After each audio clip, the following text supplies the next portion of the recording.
Hey guys, I'm back with another video, and while I've previously made videos on each and every question and how to tackle it, the most asked questions, why this university, what about your family members who are already in the US, all of that good stuff is what I've already made a whole playlist about, and you can see all of my tips and tricks on how to answer these questions. But in this video, I'm going to tell you exactly why people get rejected. What are these most common 5 mistakes that you guys are making that you can avoid just by watching this video and preparing for your visa interview in time. Now, this is generally going to focus on a student visa. I want you to know that, but it can be used for other visa types as well. But the first point is for students. You should avoid focusing on the university too much, on the ranking of the university too much, on the general university facts that you find on the website too much. It's not a game where you perform rote learning, you take up everything from the website, that 95% of the students get jobs after the program, or this percent of the students are getting a salary of 120k plus after the program, or something of that sort. Basically, don't cram up this information and puke it in front of the officer. That's not what they are looking for. So what should you focus on? Take a look at my video on why this university, and you'll understand how to answer this question perfectly. Number 2, do not focus on the location or the job market statistics, because what it shows is that you might be going to the US to settle down in that location. You are saying that, hey, in that location, there's a lot of jobs in my field. What does that tell you? That tells me at least that you are going to try applying for jobs in the United States. And that's something that is not exactly what the purpose of the non-immigrant visa is that you're going for right now. If you're going for a non-immigrant visa, you cannot have immigrant intent, right? So this becomes a case of a 214B rejection, which can be easily avoided by not talking about such points.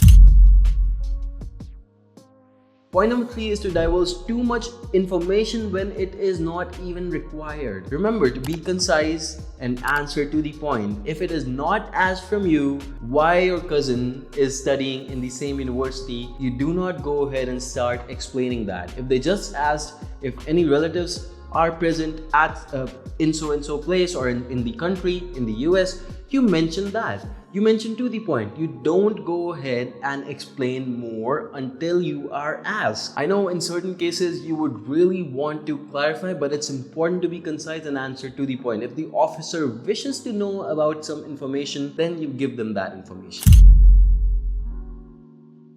Point number 4 is lack of confidence. Remember, when you lack confidence, your answers may be inconsistent, or what you're saying may become vague, and that's a major red flag. If you have a poor body language or your answers seem very scripted, like if you're asked, tell us something about yourself in an interview, and you start, myself ABC, I have this much education, this, that.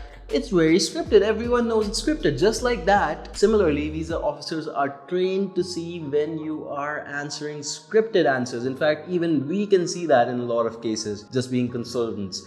So you want to avoid that to the best possible extent. Be natural, answer, and remember points that you want to answer in these answers, but don't go ahead, remember each and every line, each and every word. That can only create trouble for you, because it shows that you do not know what you're doing and you're sticking to the script. Someone has probably taught you that script, and that's what you are telling the officer right now. That's not great, let's face it.